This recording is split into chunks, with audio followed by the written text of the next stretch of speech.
Dobrý deň. Moje meno je Ivana Kendrová, zastupujem spoločnosť IPK Agro ako jeden z dvoch jej konateľov. Spoločnosť IPK Agro vznikla v roku 2017 a v roku 2020 sme otvorili nový závod na výrobu osív v Sečovciach. Naším zámerom od začiatku fungovania spoločnosti bolo to, aby sme priniesli na Slovensko špičkovú kvalitu osív.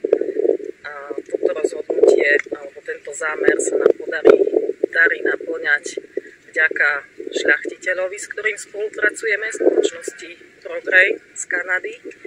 Je to dodávateľ špičkových materiálov, ktoré sa v našich zemepisných šírkach veľmi osvedčili. Jedným z nich je odroda Lenka, pri ktorej stojíme. Je to nosná odroda z nášho portfólia. A teda ďalším krokom k naplneniu cieľa dodávať špičkové odrody bolo to, aby sme mali čistiacu linku, kde dokážeme naozaj veľmi šetrne a veľmi dôsledne vyčistiť semená soje, vybrať z nich tie, ktoré nemajú kličivosť, zároveň s nimi manipulovať veľmi jemne. Takže podarilo sa nám aj tento cieľ splniť a už 3 roky vyrábame na výrobnej linke v závode v Sečovciach osiva. Dodávame ich na celom Slovensku a momentálne teda sa snažíme byť dodávateľom osív soje. Máme teda portfólio soje, ktoré pokrie celé územie Slovenska. Klimaticky teda vieme pokryť aj severnejšie oblasti. Ponúkame odrody od veľmi skorých cez stredne skoré, ako je Lenka, až po neskoršie, ako je Ezra.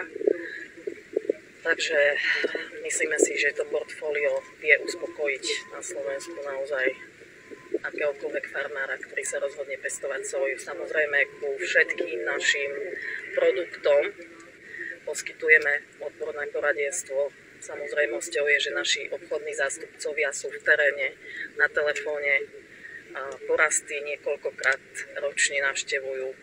Takže chceme naozaj byť firmou, ktorá nielen predá, ale je schopná naozaj až po tú žatvu ponúknuť kompletný servis farmárom.